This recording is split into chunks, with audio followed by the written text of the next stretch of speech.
হাতির হানায় ভাঙল ঘর, আতঙ্কে এলাকার বাসিন্দারা। সোমবার গভীর রাতে ঘটনাটি ঘটেছে রাজগঞ্জ ব্লকের বৈকুণ্ঠপুর জঙ্গল লাগোয়া মান্তাদারি গ্রাম পঞ্চায়েতের মেইন ঘোড়া এলাকায়।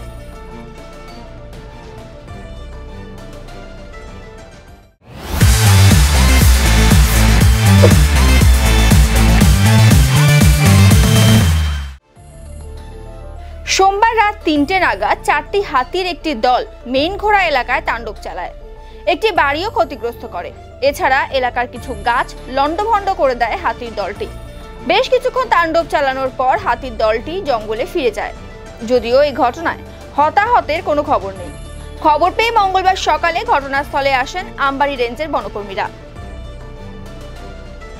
সকালে কাকাতো ভাই ফোন করলো, ফোন করে ভিডিও একটা পাঠিয়ে দিয়েছে। তো ফোন করে বললো, দিদি এরকম হাতি ঢুকছে, বেড়া টেড়া সব ভেঙে দিছে, রান্নাঘরের বেড়া ভাঙছে, তারপরে প্রাচীর মানে বাউন্ডারির বেড়া ভাঙছে। তো বলছে কাঁঠাল খেয়ে আবার চা বাগানের গাছ উপড়ায় দিছে। বলছে তুই পারলে আয়। তো আমি আস্তে আস্তে একটু দেরি হয়ে গেল।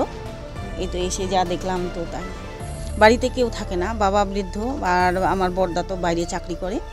টিনগুলো ভেঙে দিয়েছে, রান্নাঘরে বেড়া ভেঙে দিয়েছে। এই হাতি মোটামুটি 2.5টা 3টা। আমরা তো যখন তাড়া করি তখন 3টা। আমরা জাগনা পাইলাম যে কুত্তাগুলো এখানে ভেউ করতেছে মাঠের দিকে।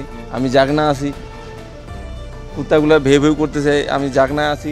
আমি চিন্তা করতেছি এদিকে দোকান পাশান আছে, বুঝি না চোর টোর আসলো, এটাও ভাবতেছি। তো দেখি না, তখন কুত্তাগুলো কাছে গেছে। যখন হাতির কাছে যায় তখন এই হাতি পুরা চিল্লায়। তখন আমি উঠে ডাক দিলাম সবাইকে। ক্ষতি এই বাড়িতে তো কেউ নেই, জেঠা থাকে, ওর মেয়ের বাড়িতে থাকে জেঠা, বাড়ি ফাঁকা। এই কাঁঠাল গাছের জন্য আসছে, এই বেড়া টেরা সব ভেঙে দিয়েছে, রান্নার বেড়া ভেঙছে। এই ঘুরে ফিরে তখন আমরা তাড়া করে ফরেস্টের দিকে ঢুকাই দিলাম। মনে হয় খাবার নিয়ে আসে কাঁঠালের জন্যই।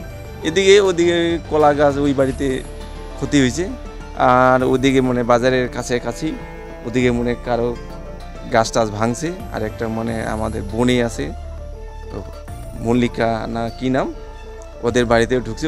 ওরাও থাকে না, কেউ ওরা তো আমার বাড়িতে থাকে, মাঝে মধ্যে আসে। এখন অনেক দিন পরে আসলো এইদিকে।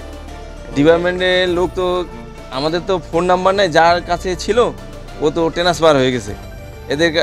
এদের নাম্বার তো নাই আমাদের। যেইখানে বিডি অফিসার আছে নলিতাবাড়ি, এদের নাম্বার নাই আমাদের। আতঙ্ক তো থাকি, কাজ না করলে তো ভান নাই। সবাই তো শিলিগুড়ি, কেউ 9টা আসে, কেউ 10টা আসে, ওভার টাইম করে। আমাদের তো ফরেস্টায় তো ভয়, রাস্তাঘাটও ভালো নেই।